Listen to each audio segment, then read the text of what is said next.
Vamos. Galera! Gente, eu acho que a gente precisa fazer um programa de TV, tá? Porque tá demais, essas lives tá demais.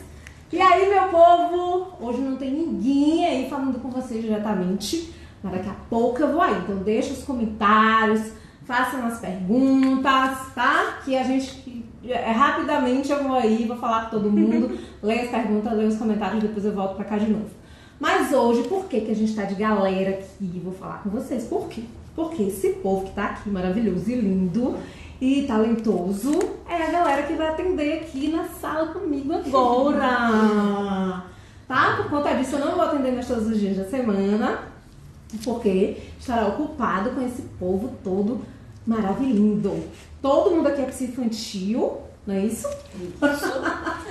Temos aqui de todos os modelos para vocês. Tem a galera da arte, tem a galera da escola, tem a galera de adoção, tem a galera...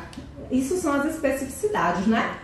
Tem a galera das emoções, né, Ângela?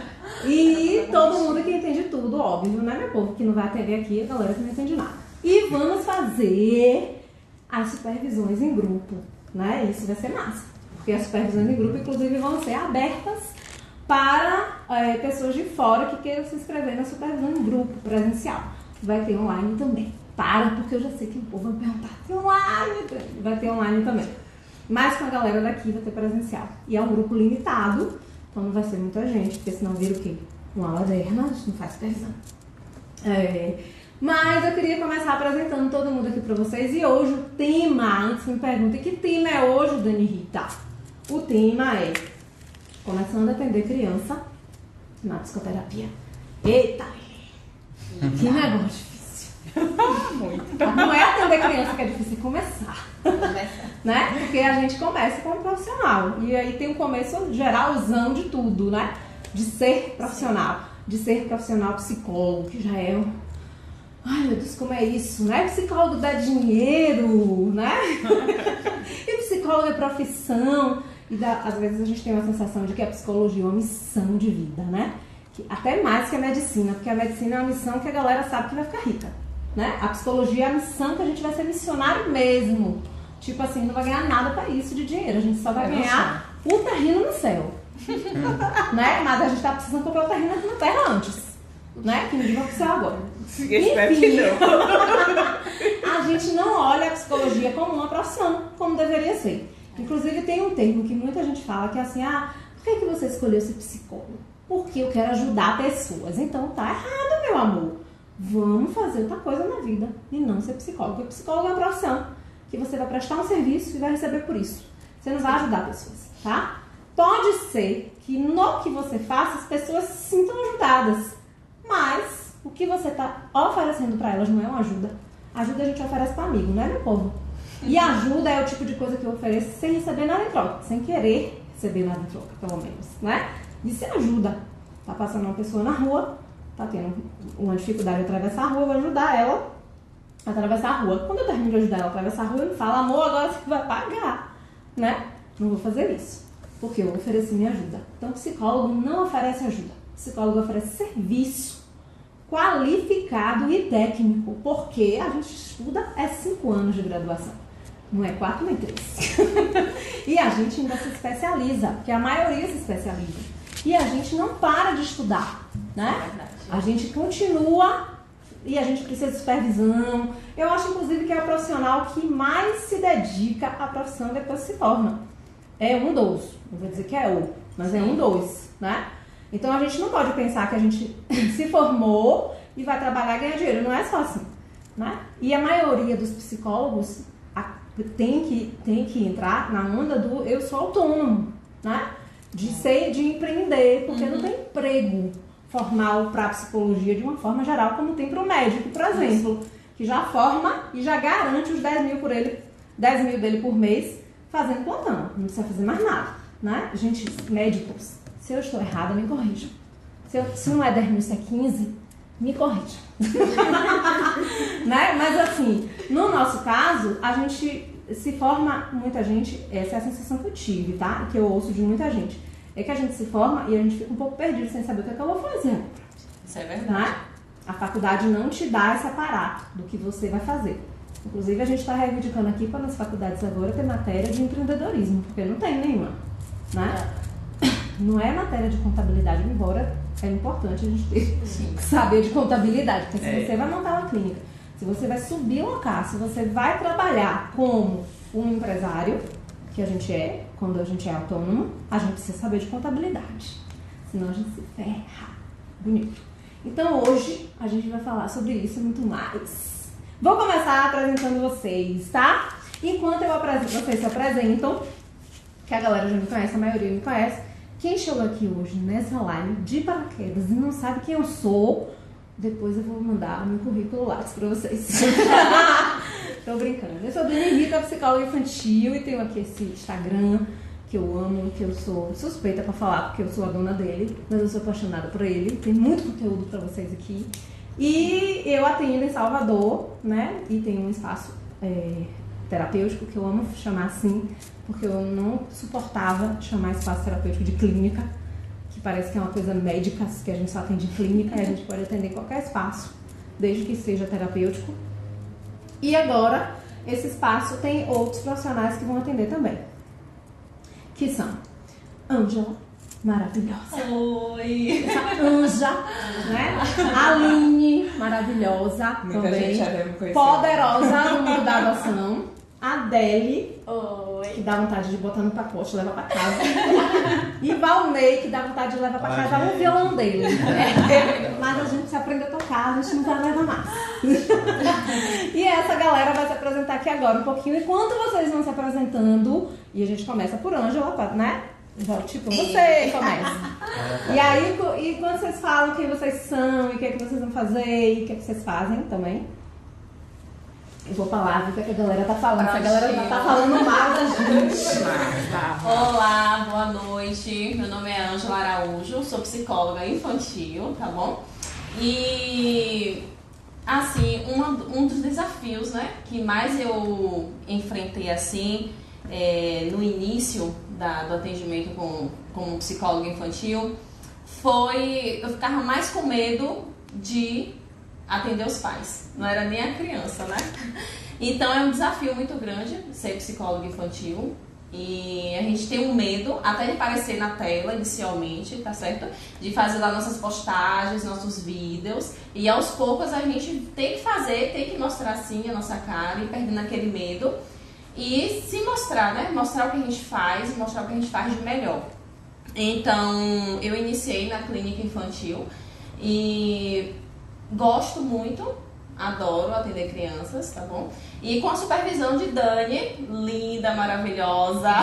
Só que eu tô aqui. E assim, uma coisa que eu priorizei muito, eu falava muito para as minhas colegas psicólogas, e falava assim, eu só vou atender criança quando eu fazer uma especialização em supervisão, né? Com supervisão. É uma coisa muito importante, hoje a gente vai falar sobre isso aqui também.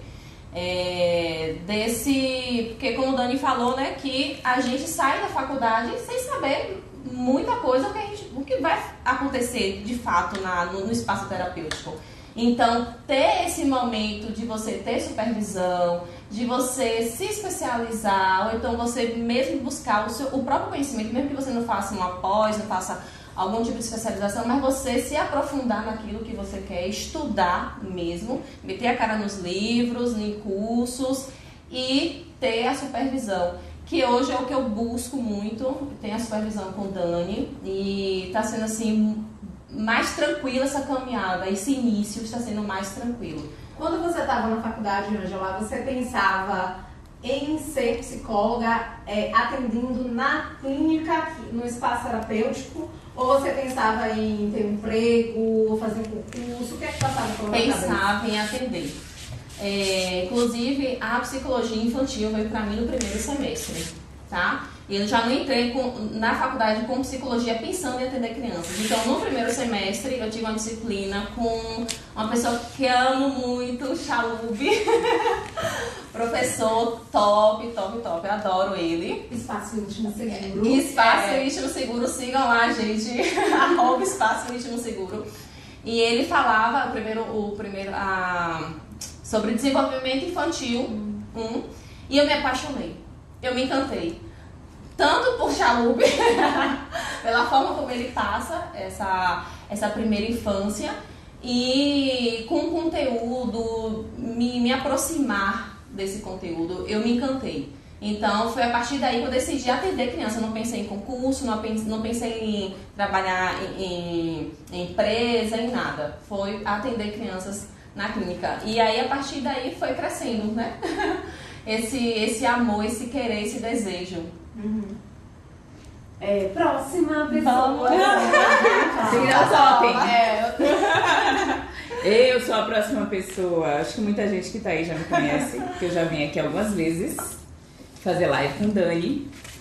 Meu nome é Aline Santana, eu sou psicóloga infantil e da adoção, principalmente. E eu acho que diferente dos meninos, eu já entrei na faculdade para isso, né? Então, eu tenho aí uma caminhada de alguns anos nessa coisa da adoção. Então, Você tem alguma graduação antes? Tenho. Eu fui analista de sistemas. E você, Ângela? Outra profissão? Sim, ou se graduou em alguma coisa? Não, graduação não. Tá. Então eu mudei, né? Eu era analista de sistemas que virei psicóloga pela causa da adoção. E cá estou, trabalhando com crianças e com os pais, né? Na orientação, adoção, suporte, pré-adoção. Já que a Ângela falou logo do início dela, né? E a primeira vez que eu atendi criança foi bem atípico, porque não foi numa clínica, foi num abrigo, que era justamente, né, a causa que eu defendo. Então, eu fui ali criar um estágio para que essa causa pudesse perpetuar até o final do curso. Então, eu fui para um abrigo atender e as dificuldades eram bem grandes, porque a gente aprende de um jeito na faculdade e a realidade do abrigo é totalmente outra. Então a dificuldade era ter recurso, era conseguir atender você atende primeiro aos pais. Que pai? Que mãe que a gente atende? No né? abrigo não tem, Né? Não tem no abrigo. Você recebe uma criança muitas vezes para poder consertar ela, né? Então foi um início difícil, mas embora quando os pais vêm, muitos vêm com esse mesmo interesse. né? Mas a gente Mas aí fica mais escrachado, talvez, né? Pelo estudo, a gente percebe que muitas manifestações das crianças, principalmente dentro do abrigo, são manifestações que mostram, estão ali para reclamar o abandono, né? Então a gente tentava explicar de que aquela reação era natural e a dificuldade era justamente essa. No atendimento de criança. E aí, ao longo dos anos, eu fui começando, e na clínica, né, tem muita coisa dos pais, o primeiro atendimento, sempre dá aquele friozinho na barriga, mas a gente vai caminhando e vai chegando lá. Como totem. Oi, gente, meu nome é Adele Laranjeira, eu sou psicóloga infantil também. Bom, eu cheguei na psicologia. Eu fui bem antecipada, na verdade. Antes do ensino médio, eu já pensava na psicologia como uma possibilidade para mim. Na verdade, era a primeira. E aí, eu fui, terminei o ensino médio e eu falei, eu quero isso. Vamos lá. E nesse meio termo, nesse período, a minha irmã chegou na nossa vida, que ela entrou na nossa vida por meio da adoção. E ela foi essencial, assim, ela foi crucial para eu começar a ver a psicologia infantil como uma opção para mim. E tanto que meu TCC foi sobre adoção e a Aline tem super envolvimento com isso. Porque linda, é uma banca muito linda. E Dani também, porque Dani eu conheci no meio do meu curso. Então eu achava ela assim um exemplo, né? Eu vi assim, não, poxa, o trabalho dela é muito bom, é muito legal e é isso que eu quero fazer também. Então, eu acho que foi assim e as experiências Não vou chorar. As experiências da faculdade, eu atendi criança desde o início dos estágios até o final. Foi uma escolha minha e eu tive pessoas que me apoiaram muito, professores que me apoiaram e amigos que me apoiaram muito dentro da faculdade. E minha supervisora era a Débora Ferraz, que é uma professora perfeita. Uma pessoa, um ser humano maravilhoso. Débora é um acontecimento. É um acontecimento. Outra pessoa que também me incentivou, outro professor, foi Bianca também. Bianca e Débora, assim, foram essenciais para eu chegar, né, nessa conclusão. Então é isso, eu tô começando agora, mas estou cheia de gás, estou muito animada. Esse grupo aqui maravilhoso, então eu tô em boas mãos. As crianças também, hein? Então, pessoal, eu me chamo Valnei, né? E a minha história com as crianças já começou há algum tempo. Eu me formei em 2008 em História. Passei no concurso na cidade de Jiquiriçá e comecei a ensinar crianças. Peguei uma 4ª série como professor e de lá para cá eu comecei a fazer um projeto de musicalização infantil, comecei a trabalhar com crianças do primário. E depois que veio a psicologia, eu acabei estagiando em outra área, mas na cidade trabalhava ainda com criança. E aí fui começando a trabalhar, as portas foram se abrindo e fui começando a trabalhar com criança, com a psicologia. Então lá na cidade de Jiquiriçá eu desenvolvi um trabalho de 1 ano atendimento clínico com crianças com deficiência. E o ano passado a gente desenvolveu arte-terapia, que foi com um grupo de outros profissionais.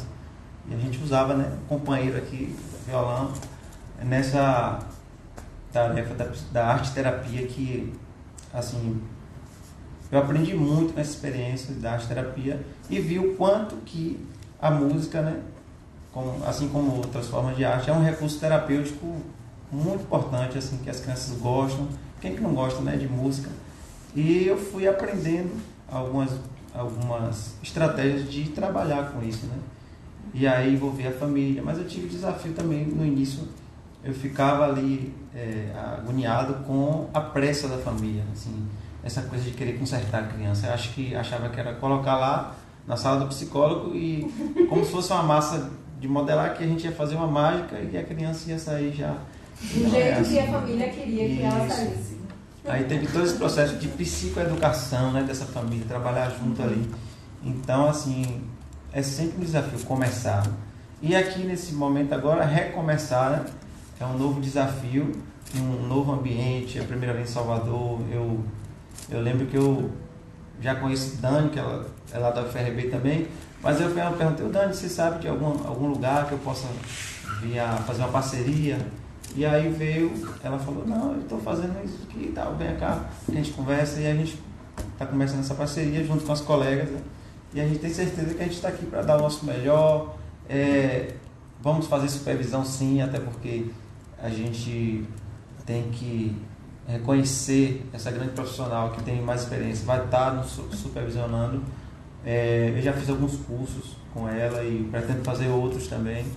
A gente sempre está estudando, sempre tem muito que aprender, mas a gente está aqui para fazer esse caminho da melhor maneira possível. É caminhando que se faz o caminho e vamos lá, vamos juntos. Valnei, você acha que a música, né, de alguma forma ajudou aí, ou ajuda no vínculo terapêutico com a criança?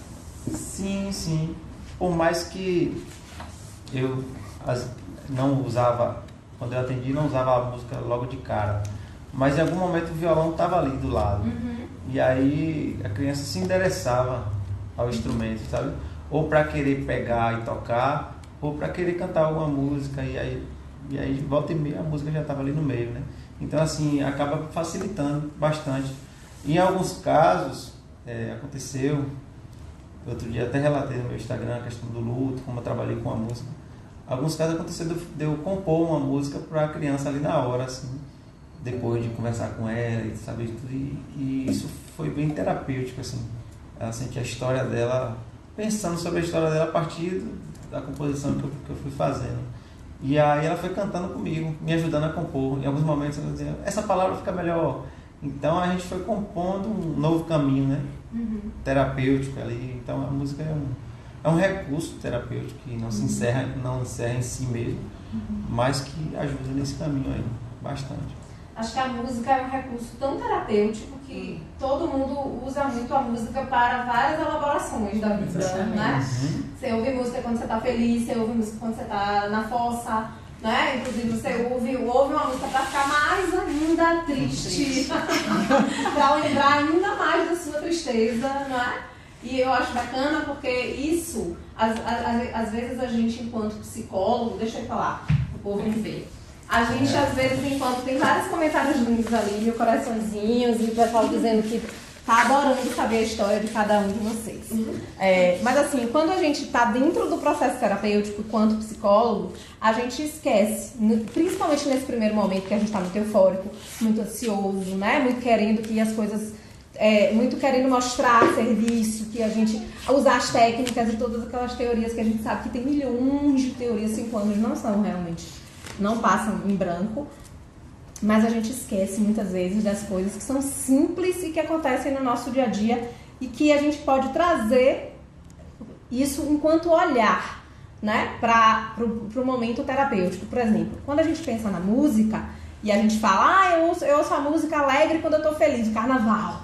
Tá todo mundo feliz e aí tem músicas que super emocionam. Tem gente que chora no carnaval, tá eufórico lá e chora de alegria, porque tá feliz, porque tá, né, vibrando aquela felicidade. Aí quando você tá triste, você ouve uma música que te deixa ainda mais triste. E vamos falar, eu quero falar dessa minha tristeza.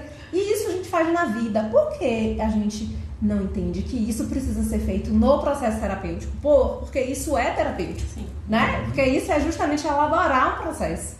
Aí muitos psicólogos falam, mas Dani, a criança só quer brincar com aquele brinquedo sempre, o mesmo brinquedo ou o mesmo jogo, né? E eu falo, gente, isso é importante para a criança. Ela vai continuar naquele mesmo jogo e a gente precisa aceitar isso, acolher isso e entender que isso é uma forma de elaborar o conteúdo dela, né? E dentro do momento exato da criança, respeitando, claro, esse tempo que é da criança e não o meu enquanto terapeuta, eu posso oferecer novos repertórios também para ela.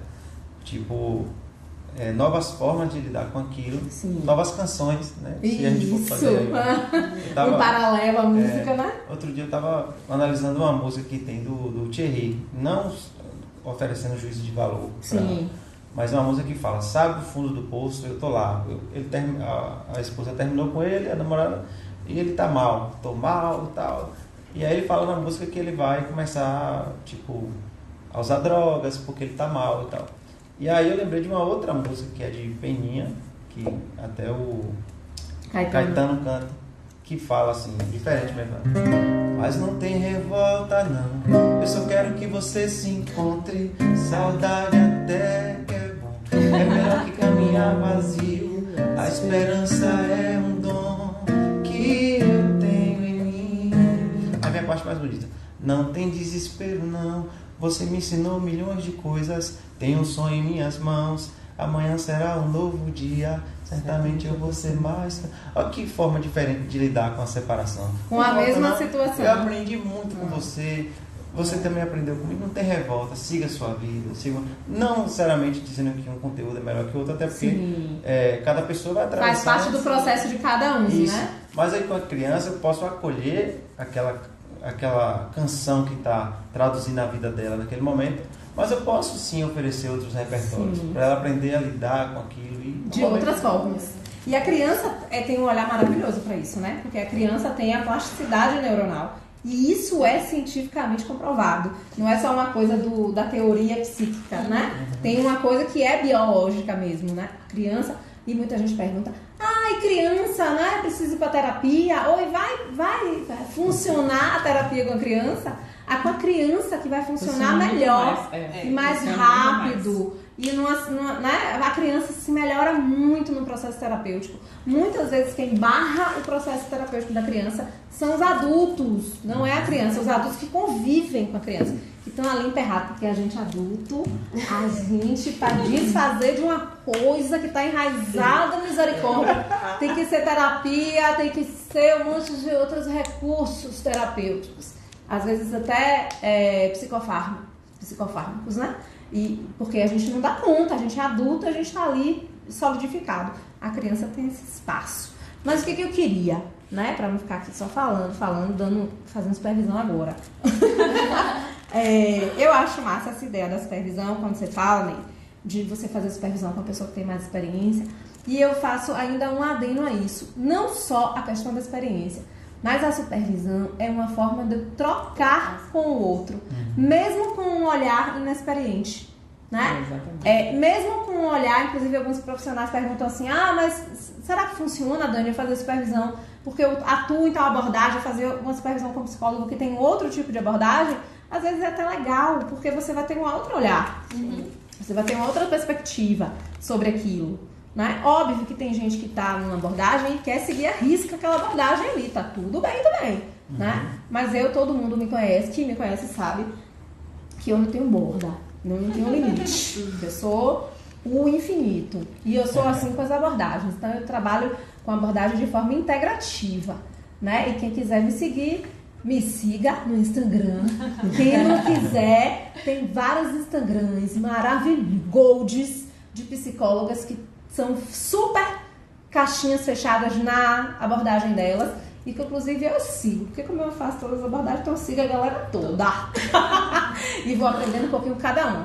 Mas tá tudo bem também, tem lugar para todo mundo debaixo da terra e do céu, entre as terras e o céu. Tem lugar para todo mundo, né? Inclusive os animais. Essa questão se você me permite. Lógico.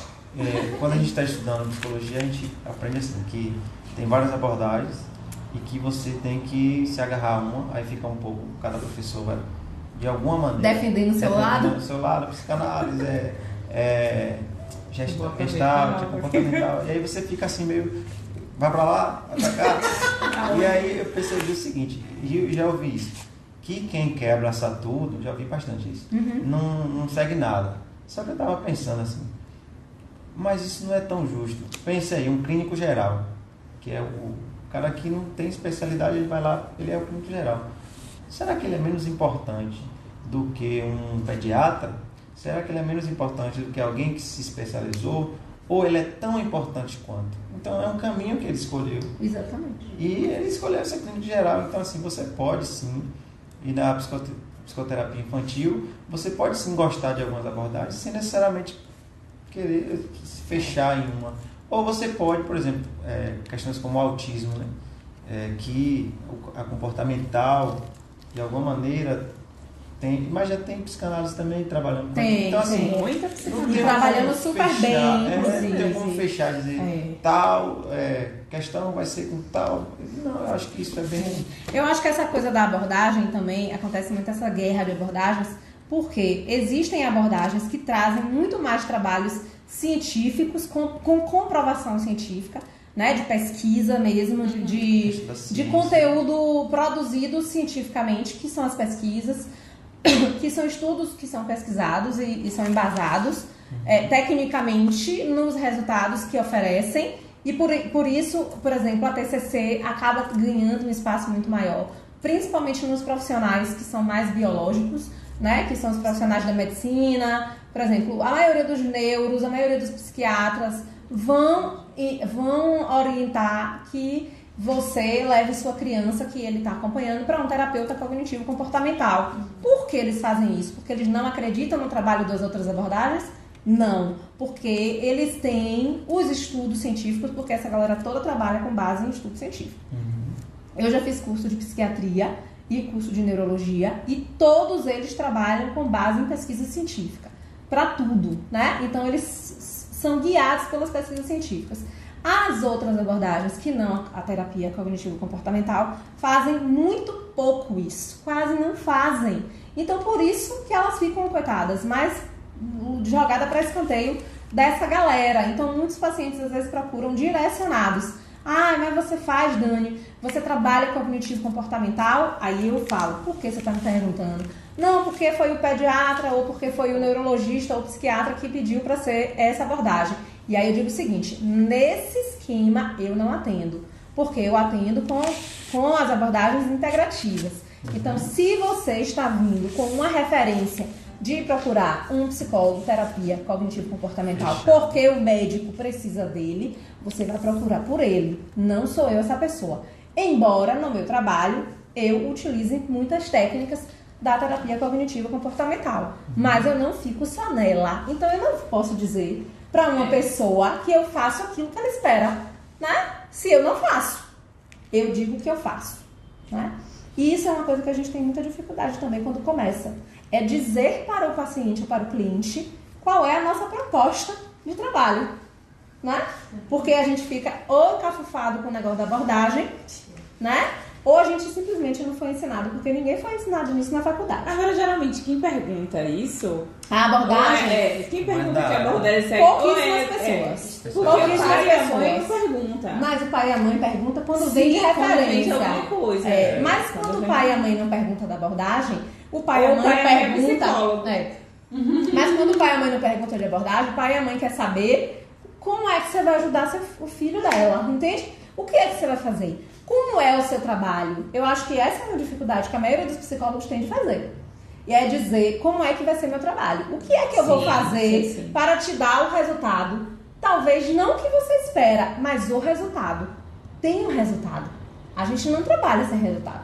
A gente trabalha para ter resultado, né? Aquela criança que está ali, aquela família que está ali, ela precisa ser atendida de alguma forma, tá? Só que eu não vou dizer para ela que o resultado que ela vai ter é talvez o que ela espera, mas talvez seja melhor do que o que ela espera, né? Só que para que esse melhor aconteça, ela vai precisar passar por um caminho, às vezes, mais pedregoso. Um caminho mais íngreme, um caminho mais complicado, porque o processo terapêutico é isso, né? E quando a gente fala de criança, a gente fala da expectativa dos pais. Sim, sim. Que nem sempre, muitas vezes não é a demanda que a criança traz. Não, nunca é. A demanda, inclusive, não tem nada a ver com a queixa. Exato. São coisas completamente diferentes. E a demanda da família é diferente da demanda da criança. Por quê? Porque são pessoas vai diferentes. ser diferente. Exatamente. E às vezes acha que não Inclusive, recebe, mas tem e a criança, às vezes a criança, na verdade, vem pra terapia sem saber por que está em terapia. Exatamente. Né? E aí... Outra dificuldade. E aí a gente vê que não é fácil começar a atender criança, não é fácil. São muitos desafios. Porque são muitos desafios e são muitos desafios da prática, né? Às vezes muito mais do que da teoria Que a gente psicológica. não vê na faculdade, né? Essa Não, prática. a gente não vê. É uma prática que a gente enfrenta tipo um monstro. Né? Eu acho assim, começando falando da minha experiência. Quando eu atendi o primeiro paciente, eu entrei e fiquei pensando o tempo todo como é que eu vou me comportar, como é que eu sento, como é que eu levanto, o que é que eu falo quando a criança disser alguma coisa, como é que eu digo que acabou a sessão, eu não vou oferecer, e se essa criança não quiser sair, o que é que eu vou fazer? Gente, é tudo que você não sabe, né? Eu acho que foi assim pra vocês também, esse sentimento. Aí depois você percebe que você não precisa ficar preocupado. Não! Mas que as coisas vão acontecer. É. As coisas vão acontecer. É. E acaba sendo tudo terapêutico. Né? Exatamente. Eu queria que vocês dissessem agora de novo como foi, tipo na apresentação, por qual foi a maior dificuldade, tá? E qual foi o que foi que aconteceu, o que vocês perceberam que foi fácil, que não foi esse bicho de 7 cabeças que vocês acharam que seria, quando começaram a atender crianças. E aí eu pergunto... Em um momento atendi uma família em que o pai não conseguia, de maneira nenhuma, tocar no filho, não conseguia abraçar, não conseguia... E quando foi a mãe que levou, o menino tinha uma questão de medo, chorava muito, tinha medo, ele tinha um temor dos pais. E aí eu percebi que tinha questão de violência, né, dos maus tratos. E aí conseguir manejar isso foi complicado. E aconteceu algo bem... Porque aí foi o pior e também foi o melhor nessa mesma situação, porque me veio aqui, né? De tantas lembranças, acabou surgindo essa. Foi quando, depois de alguns atendimentos, a gente conseguiu promover um momento em que isso aí já tinha acontecido do pai levar a criança para passear, ele estava mais tranquilo, estava conseguindo conversar com o filho, porque o filho estava agressivo demais na escola, estava descontando a agressividade que ele recebia em casa, ele descontava na escola, nos colegas. E aí, um momento bem bacana foi quando os pais conseguiram abraçar a criança, que assim, aparentemente isso não é nada, mas naquele momento ali foi algo, e aí todo mundo chorando ali na minha frente. Eu também não tinha ouvido muito teoria aqui, você não pode chorar, mas como que eu não vou chorar diante de algo tão forte como aquele momento ali, aquele abraço, né? Que foi um abraço terapêutico, não foi algo assim. E foi algo que ia mudar a relação daquela família dali por diante. Não só pelo abraço, mas por todo o acompanhamento, por tudo que a gente estava observando ali. E aí melhorou o comportamento da criança, melhorou a questão do vínculo com os pais.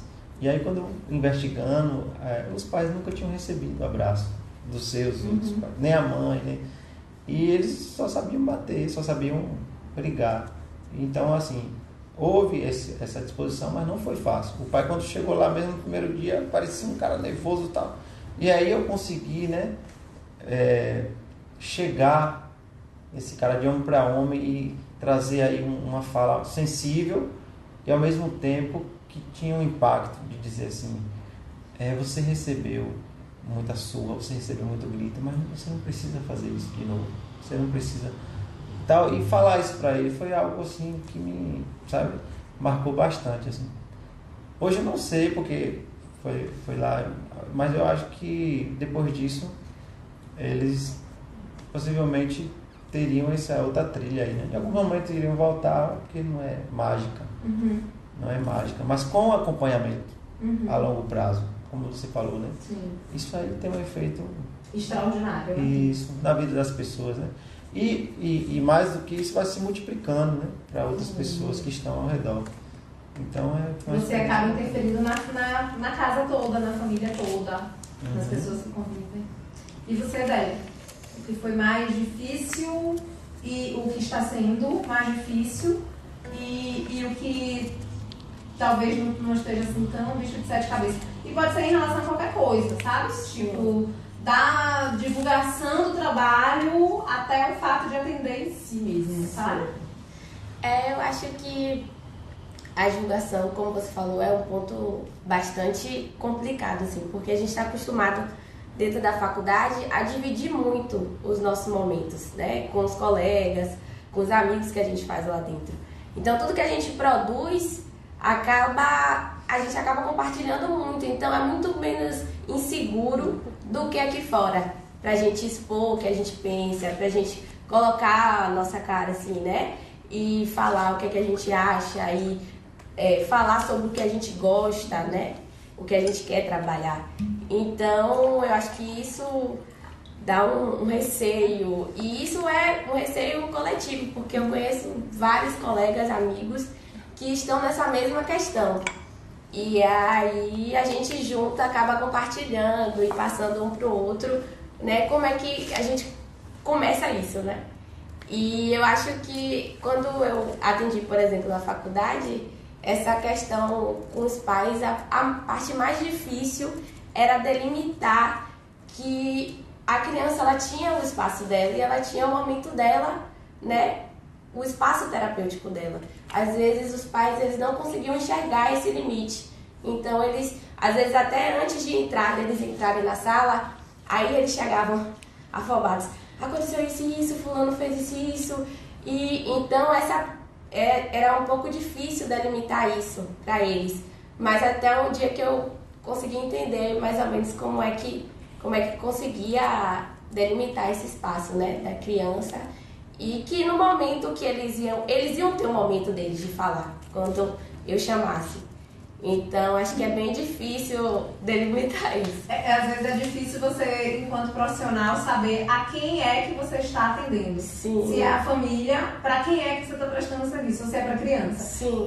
O fato que quando você atende criança, você está prestando serviço para os dois. Sim. Né? Para todo mundo. E aí é você encontrar, dentro do seu trabalho, qual é o espaço que você vai oferecer para a criança, qual é o espaço que você vai oferecer para a família, e já deixar desde o início muito claro para eles o lugar de cada um, né? Isso. Porque quando tudo é combinado desde o início de uma forma muito assertiva e muito clara, e a gente fala aí, quando a gente pensa no contrato terapêutico, que não é só o papel, é muito da forma como a gente coloca as coisas, a gente tem menos problemas em relação a isso. Porque é aquilo que o Valnei falou antes, é a psicoeducação. Né? Os pais não têm noção, estão começando a entender o que é processo terapêutico, principalmente com crianças. E só complementando, lá na minha cidade mesmo, da cidade onde eu venho, né? Que hoje estou morando aqui em Salvador, mas tem muito ainda preconceito.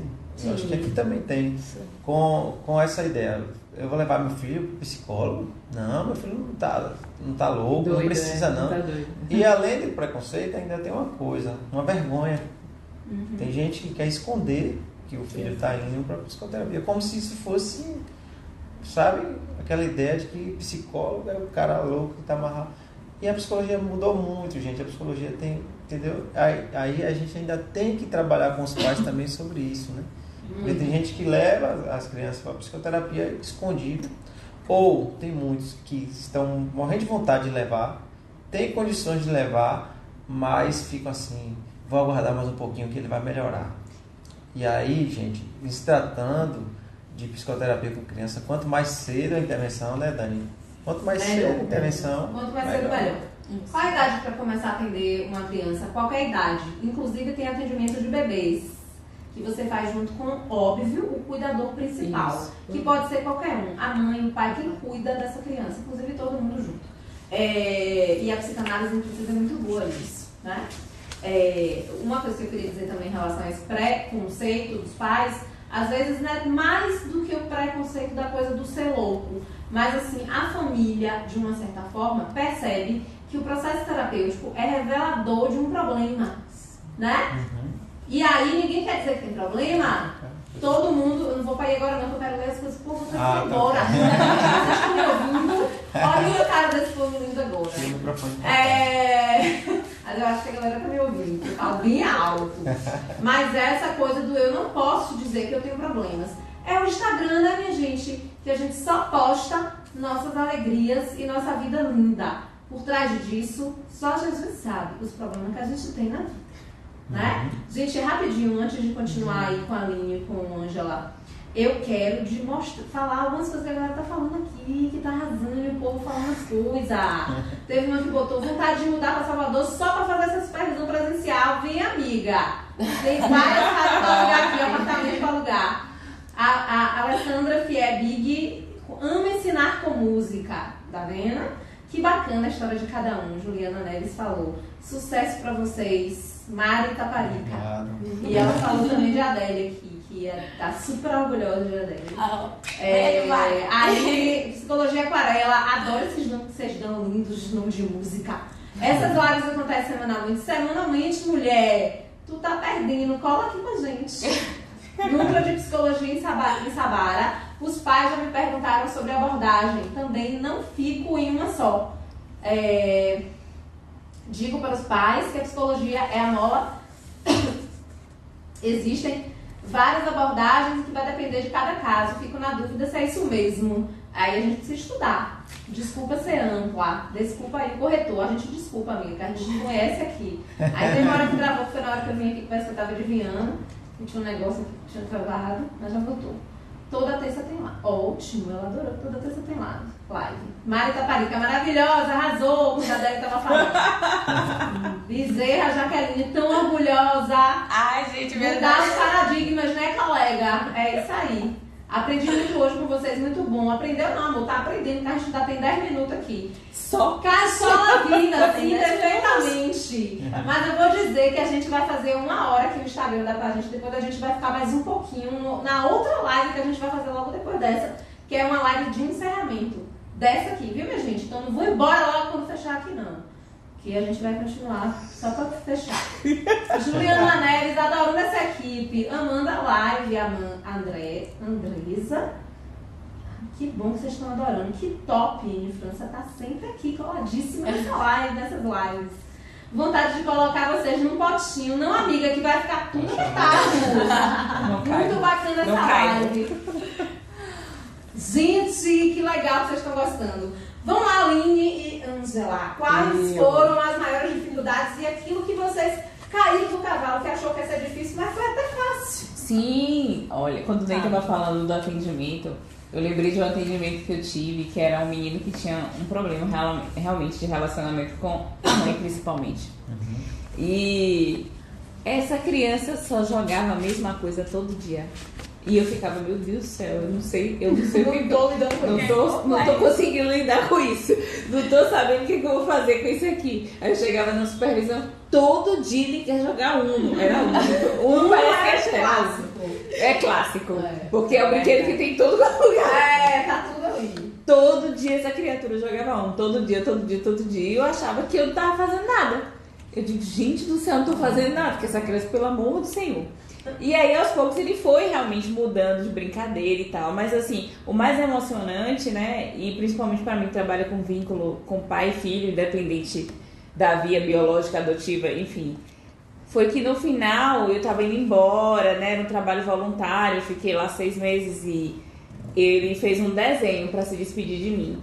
E aí, coisa que ele nunca fazia, que era desenhar, né? A mãe no desenho, então ele desenhou a mãe, o pai, ele, os irmãos. E aí, quando ele já estava terminando o desenho, ele fez assim, eu esqueci. E aí ele colocou em cima um anjo e ele disse que era eu. Gente do céu, aquilo ali acabou comigo. Acabou com a pessoa. Porque assim, é como se eu fizesse com que todo mundo voltasse a ser como era antes. Aí você ali naquele momento percebeu que você estava assim, Estava fazendo alguma coisa, exatamente. Algumas várias. Isso. E só que aí tomou consciência nesse momento. Nesse momento, né? E aí, o que eu achei assim que seria um bicho de 7 cabeças era criança muito pequena. Que eu achava assim, essa criança não vai falar nada, gente. Eu vou, meu Deus do céu, eu vou ler só os... E eu ficava, né? Quando disseram, uma criança de 2 anos, uma criança de 4 anos. Aí eu falei assim, meu pai do céu, eu tenho que ficar ligada no que essa criança vai pegar, no que ela vai brincar, no que ela vai fazer, no que ela vai quebrar. Aí a criança sentou na cadeira e falou. Conversou horrores. Aí eu falei assim, gente... Sempre me surpreende. Então talvez o que você achou que ia ser difícil, que não foi exatamente essa facilidade de lidar com essa criança pequena. Entendi. Né? Que ela sabia exatamente porque ela estava ali. E ela conversava. Super terapeutizada. Super. Você quer brincar? Não, não quero. E tome-lhe falar. Vamos conversar. Não é muito, nem sempre é muito típico isso, né? Exatamente. Né? Mas eu achei que seria, mas foi bem fácil. Bom, agora sou eu. Tem quantos minutos aí, Dani? Fique tranquila. Deixa eu falar. Meu primeiro contato, né, de fazer terapêutico com a criança foi na faculdade. E assim, a primeira demanda que apareceu pra mim foi algumas questões de transtornos alimentares. E aí, assim, meu Deus, eu não sei nem por onde vai. Eu tive que pegar pra ler. E aparece, né, muito, assim, muitas demandas que a gente tem que meter a cara no livro, né? A gente tem que estudar. Então foi bem desafiador para mim, que era uma temática que eu tinha que buscar mais leituras para entender mais ou menos como é que funciona, até critérios de diagnóstico do DSM eu tive que buscar, e supervisão, que tinha a supervisora Marilina, Mariana. E aí, um desafio foi a questão da demanda que ele trouxe, que eu não estava acostumada com essa demanda. E aí eu tive que me aprofundar sobre isso. E a questão dos pais também, tanta ansiedade dos pais, eu acredito que passava muito para crianças a ansiedade. A ansiedade dos pais de querer saber o porquê, o que é, como é que resolve. A ansiedade é uma cobrança muito grande. E aí eu tinha que falar para ter um pouco mais de paciência, de calma, porque é um processo, é uma coisa que não é assim, da noite pro dia a gente falar ali o que é que precisa, o que é que vai fazer. Então, pedi um pouco mais de calma dos pais, eles estavam muito ansiosos mesmo. E esse foi assim, um dos principais desafios, foi lá na faculdade. E teve outra pergunta? A outra pergunta é aquilo que você achou que seria muito difícil, mas não foi tão difícil. Ai, assim. gente, eu pensava que tudo ia ser difícil. Não tenho dizer que é mais, eu não criava. Eu pensava que tudo ia ser um bicho de 7 cabeças. Mas. A pessoa pensa no caos pra poder pensar, e aí depois, na hora, foi fluindo o contato com a criança, o vínculo terapêutico foi super tranquilo. Então acho que o momento mais difícil foi com os pais. E mais eu não idealizava, gente, o que, é que vai ser mais difícil, não tinha muita atenção do que vai ser mais, do que vai ser menos, eu não criava muita fantasia. Eu tinha um medo, é claro, um medo, uma ansiedade, gente, meu Deus, como é que vai ser? E aí, mas foi fluindo, graças a Deus, fluiu bem.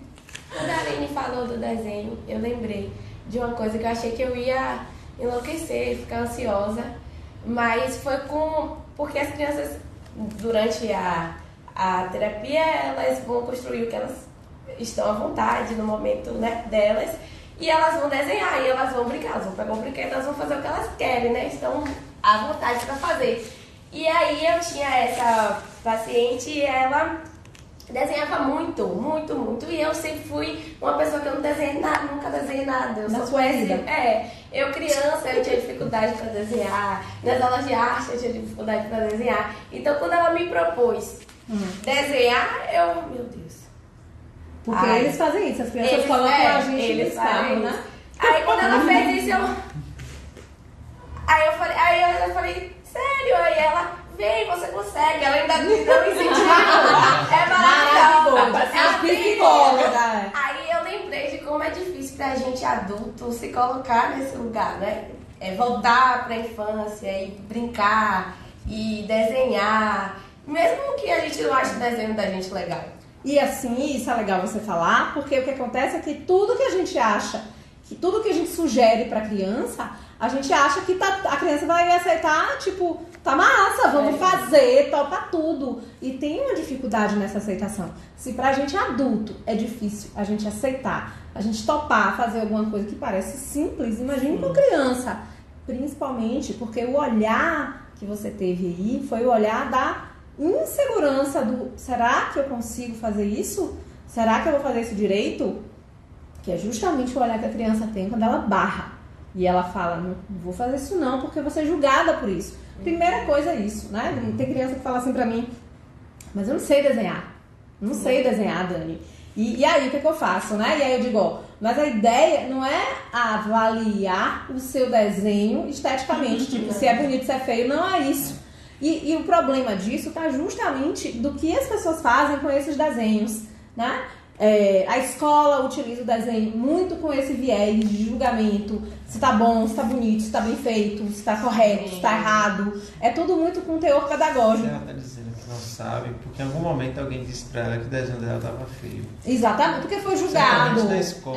Então, E muitas vezes na eles terapia perguntam, não é você isso. pede um desenho. Mas é pra desenhar o quê? O quê? Tipo, você tem vai que me dizer o orientar. que é pra desenhar. Exatamente. Tem a dificuldade do eu vou fazer o que eu pensar. Mas eu vejo essa dificuldade no adulto também. Quando eu faço um curso presencial aqui, que eu sempre começo com aquelas dinâmicas que acabam com a vida de todo ser humano, inclusive com a minha, né? O que é que todo mundo emperra na hora que eu proponho alguma coisa? Todo mundo emperra. Dificilmente alguém fala naturalmente. Tem uma brincadeira, que é recurso terapêutico que a gente faz, que é pedir para a criança desenhar uma pessoa em forma de animal, ou a família ou ela própria. E essas crianças têm muita dificuldade, não só de desenhar, como de dizer, né? E às vezes eu, quando vejo que a dificuldade está muito grande de desenhar, eu peço para ela só dizer para mim, se você fosse um bicho ou um animal, que animal você seria? E normalmente a gente para e pensa, né? E aí a criança devolve pra você.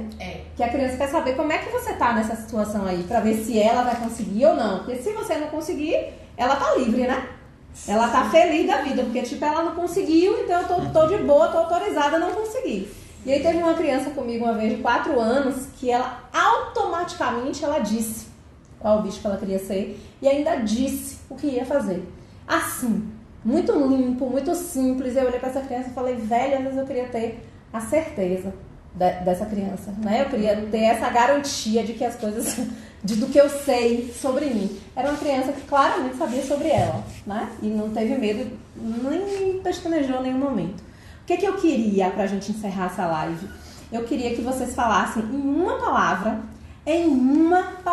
pode ser, eu vou ser mais legal, em uma frase, para a galera que tá começando a atender agora. Ou um conselho, ou um pensamento, ou o que vocês querem falar para essas pessoas agora que estão começando a atender criança, em uma palavra ou em uma frase. Eu vou começar. Ou em tópico. Não, eu vou começar. Eu diria o seguinte. Sagra vai começar a contar aí. Eu vou falar agora, eu vou falar o meu país, vai falar, correndo. Eu diria o seguinte, para essa galera que está começando a atender agora. Relaxem, vocês não sabem de nada ainda. Forte. Ai, meu Deus. Eu vou falar então logo para poder encerrar minha fala. Eu diria que, independente de tudo que a gente aprendeu, das teorias, dos passos, de faz isso primeiro, faz isso depois, estejam presentes, porque quando a gente está presente a coisa flui que a gente nem imagina. Então se a gente tá lá, eu não vou conseguir gravar o que a criança falou, não vou conseguir, vai. Porque se você estiver prestando atenção nela, se você estiver presente, disponível e com disposição, tudo vai fluir. A Aline, ela entendeu a frase no texto. Eu falei mal de Ângela. Deixa eu falar a minha logo, Uma tá aqui frase na é ponta uma- da língua. Comece a atender logo, porém com supervisão. Arrasou. Assim, eu queria falar um texto de Aline, mas tudo bem. Tudo bem que eu preciso ser sincera. Gente, estamos juntos, então não somos concorrentes. Vamos nos ajudar. Como eu falei hoje com uma amiga minha, colega minha, a gente tá junto, a gente pode compartilhar e dividir esse momento juntos. Tem criança pra todo mundo. Verdade. Inclusive tem mais criança do que psicólogo infantil. Eu diria assim, não se cobre tanto, se jogue, se capacite e é caminhando que se faz o caminho. Hoje, gente, a galera se empolgou tanto aqui. Gente, digam aí vocês o que é que vocês diriam pra quem tá começando agora. Né? Cachola Viva. Cachola Viva colocou responsabilidade, compromisso e ética.